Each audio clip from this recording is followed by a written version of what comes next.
तो इसी कंटिन्यूएशन में स्टूडेंट्स जो हम लोग अगला टाइप पढ़ेंगे उसको मैं बोलता हूँ टाइप 3, है ना। और ये टाइप कुछ इस तरीके से दिखेगा कि इसमें होगा आपका integrand involving even powers of x, integrand involving even powers of x. ठीक है, एग्जाम्पल ये किस तरीके से दिखेंगे, तो ये इंटीग्रल कुछ इस तरीके से दिखेगा, integral of x square plus 1 upon x to the power 4 plus k x square plus 1 d x के फॉर्म में। या फिर ये इंटीग्रल कुछ इस तरीके से दिखेगा, x square minus 1 upon x to the power 4 plus k x square plus 1 d x. ठीक है, तो इस फॉर्म में होगा। तो हम लोग सबसे पहले इसका वर्किंग रूल सीखते हैं कि वर्किंग रूल क्या होगा। तो देखिए, वर्किंग रूल बड़ा सिंपल सा है। ठीक है, वर्किंग रूल ये कहता है कि अगर आपके पास इंटीग्रेशन कुछ इस तरीके से है, x square plus 1 upon x to the power 4 plus k x square plus 1 d x, दोनों के लिए अलग अलग वर्किंग रूल रहेंगे। इनफैक्ट बड़ी सिमिलैरिटी है, लेकिन फिर भी मैं दोनों का अलग अलग आपको वर्किंग रूल बताता हूँ। इसमें सबसे पहला स्टेप तो ये कहता है कि divide numerator and denominator by x square. सबसे पहला काम क्या करना है आपको, न्यूमरेटर और डिनोमिनेटर को एक्स स्क्वायर से डिवाइड कर देना है। तो ये जो एक्सप्रेशन अब दिखेगा आपको, ये 1 plus 1 by x square upon ये बन जाएगा आपका x square plus 1 by x square और प्लस के डी एक्स। अब देखिए, अगर न्यूमरेटर में आपके पास x plus 1 by x whole square है, तो डिनोमिनेटर में हम x square plus 1 by x square को x माइनस 1 बाई एक्स के होल स्क्वायर में एक्सप्रेस करेंगे। यानी इसको अब हम कुछ ऐसे लिखेंगे, 1 प्लस 1 बाई एक्स स्क्वायर, और ये डिनोमिनेटर में x square plus 1 by x square जो दिख रहा है, इसको हम लिखेंगे x माइनस 1 बाई एक्स का होल स्क्वायर प्लस 2, है ना, और प्लस के आपका पहले से। अब यहाँ पे आपको करना क्या है कि let x minus 1 by x is equal to t. जैसे ही आप इसको t मानोगे, तो आपका जो न्यूमरेटर में टर्म दिख रहा है ना, वही यहाँ पे इसको डिफरेंशिएट करने पे आ जाएगा। देखिए, इसको डिफरेंशिएट किया तो हमने ये आ गया 1 plus 1 by x square d x is equal to d t. ठीक है, तो ये आपका सीधे फॉर्म बन जाएगा d t upon t square और प्लस सम कांस्टेंट। ठीक है, अगर आपके पास एक्सप्रेशन कुछ इस फॉर्म में है, जब x square minus 1 upon x to the power 4 plus k x square plus 1 d x, इस फॉर्म में अगर आपको दिख रहा है, तो इस केस में भी प्रोसेस वही रहेगा। सबसे पहला काम हम करेंगे कि एक्स स्क्वायर से डिवाइड कर देंगे, तो ये 1 माइनस 1 बाई एक्स स्क्वायर बन जाएगा, और अपॉन यहाँ पे फिर से आया आपके पास x square plus 1 by x square plus के डी एक्स। अब अगर न्यूमरेटर में 1 माइनस 1 बाई एक्स स्क्वायर है ना, तो डिनोमिनेटर में हम इसको x प्लस 1 बाई एक्स के होल स्क्वायर में एक्सप्रेस करेंगे। यानी हम इसको लिखेंगे x प्लस 1 बाई एक्स का होल स्क्वायर माइनस 2 और प्लस के पहले से था हमारे पास, और ये बन जाएगा आपका 1 minus 1 by x square d x. अब इस बार अगर आप x प्लस 1 बाई एक्स को t लेते हो, है ना, तो ये डिफ्रेंशिएट करने के बाद बन जाएगा 1 minus 1 by x square d x is equal to d t. और फिर से आपका इंटीग्रेंट जो हो जाएगा वो बहुत आसान सा बन जाएगा, है ना। तो आइए, अब हमने वर्किंग रूल देख लिया, तो कुछ क्वेश्चंस पे इसको अप्लाई करके देख लेते हैं, है ना। तो आइए कुछ एग्जाम्पल्स करते हैं। सबसे पहला एग्जाम्पल लेते हैं हम। हमारे पास इंटीग्रल है i is equal to integral of, simple example लेते हैं, x square plus 1 upon x to the power 4 plus 1, ठीक है। यानी इस केस में हमने के की वैल्यू क्या ले ली, 0 ले ली। सोल्यूशन कैसे करेंगे इसका, प्रोसेस बड़ा सिंपल। सबसे पहला काम, हम एक्स स्क्वायर से डिवाइड कर लेते हैं न्यूमरेटर डिनोमिनेटर को, तो ये बन जाएगा 1 प्लस 1/x², और डिनोमिनेटर में आपका बन गया x² प्लस 1/x² dx। अब जैसा कि हमने पढ़ा था कि अगर न्यूमरेटर में 1 प्लस 1/x² है तो डिनोमिनेटर में हमें इसको किस में कन्वर्ट करना है, x माइनस 1/x के होल स्क्वायर में।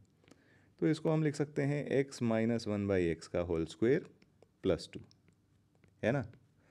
तो अब अगर आप देखते हो कि x माइनस 1/x को हमने t लिया, तो ये बन गया हमारा 1 plus 1/x² dx is equal to dt।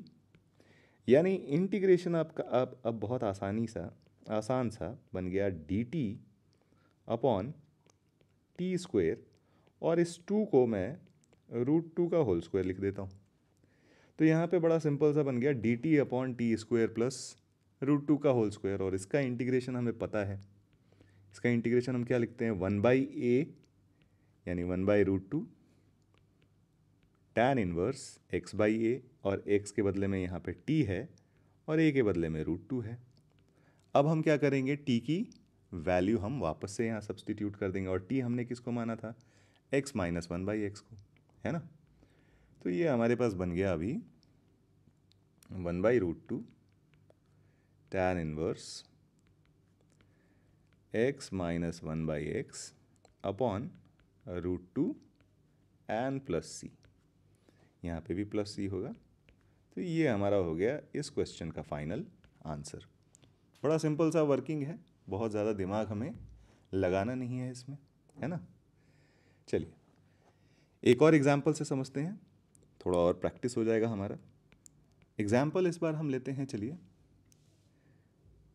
Integral of x plus 1 whole squared upon, ये बन जाएगा आपका, डिनोमिनेटर में है आपका x to the power 4 plus x² plus 1 dx, ठीक है। तो देखिए अब प्रोसेस बड़ा सिंपल सा है, लेकिन हमने ये देखा था कि ये जो प्रोसेस हम लोग यूज़ करते हैं इसमें जनरली हमारे पास क्या होता है कि x की सिर्फ इवन पावर्स होते हैं, x का सिर्फ इवन पावर होता है। लेकिन यहाँ पे तो आपका ऑड पावर भी आएगा, क्योंकि जब आप न्यूमरेटर को एक्सपैंड करोगे तो ये बनेगा आपका x² प्लस 1 वाला पार्ट तो सही है, लेकिन एक प्लस 2x भी आएगा, है ना। और अपॉन आपके पास x to the power 4 plus x² plus 1 dx। देखिए ये वाला मेथड हमने सिर्फ उसके लिए यूज़ किया था जब हमारे पास x का सिर्फ इवन पावर हो। तो हम चलिए इवन पावर वाला टर्म अलग कर लेते हैं, है ना, और हमारे पास जो ऑड पावर है उसको भी हम अलग कर लेते हैं। तो ये बन जाएगा plus 2x upon x to the power 4 plus x² plus 1 dx, ठीक है। फर्स्ट वाले टर्म में हमें पता है इसको क्या करना है, x² से डिवाइड करना है, तो ये बन जाएगा 1 प्लस 1/x² अपॉन, और ये बन गया आपका x² plus 1/x² N plus 1, ठीक है, dx। अच्छा इस वाले टर्म में अब हम क्या करें, तो देखिए अगर हम x² को t मान लेते हैं तो x² का डेरिवेटिव हो जाता है 2x, ठीक है। तो यानी ये जो 2x dx लिखा हुआ है ये बेसिकली और कुछ नहीं x² का डेरिवेटिव है। तो चलिए इसको मैं अलग से ही इंटीग्रेट करने के लिए x² is equal to T मान लेता हूँ। तो 2x dx dt बन जाएगा, तो ये बन गया dt upon t² plus t plus 1, है ना। इस वाले प्रोसेस में हमें पता है कि अगर न्यूमरेटर में 1 प्लस 1/x² है तो डिनोमिनेटर में हमें x माइनस 1/x का होल स्क्वायर जनरेट करना है। तो ये बन जाएगा x माइनस 1/x का होल स्क्वायर प्लस यहाँ पे +3 हो जाएगा, तो मैं उसको √3 का होल स्क्वायर लिख देता हूँ, और ये आपका बन गया 1 + 1/x² dx। और यहाँ पे हमारे पास फ़िलहाल इसको मैं एज इट इज़ लिखता हूँ, लेकिन डिनोमिनेटर में हमारे पास t² + t+1 है, तो हम इसको परफेक्ट स्क्वायर में चेंज कर सकते हैं। तो ये बन जाएगा t + 1/2 का होल स्क्वायर, और +3/4 बचता, तो उसको मैं √3/2 का होल स्क्वायर लिख देता हूँ, है ना। तो अब देखिए ये दोनों ही इंटीग्रल्स जो हैं वो हमारे फॉर्म में बन गए हैं। इसको हम t मानेंगे तो ये dt बन जाएगा। तो ये लिखा हुआ है dt/t² + a²। तो इसका इंटीग्रेशन क्या हो जाएगा? इसका इंटीग्रेशन हो जाएगा 1/a। तो इस केस में a है हमारा √3, तो 1/√3 tan इनवर्स x के बदले में हमारे पास x - 1/x दिया हुआ है, अपॉन a, तो अपॉन √3, ठीक है।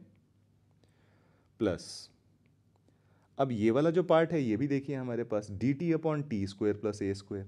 तो इसका भी इंटीग्रेशन क्या हो जाएगा? 1/a यहाँ पे 2/√3 हो गया, tan इनवर्स x। तो x के बदले में हमें t + 1/2 लिखना है, और t को हमने t के बदले t किसके बदले में सब्सटीट्यूट किया था? x² के। यहाँ पे डायरेक्टली हम सब्सटीट्यूट करके रख ही देते हैं t की वैल्यू।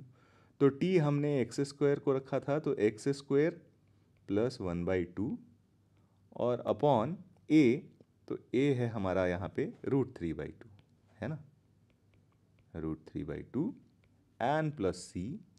ये हमारा इस सवाल का फाइनल आंसर हो जाएगा, है ना। अब देखिए इसमें क्या है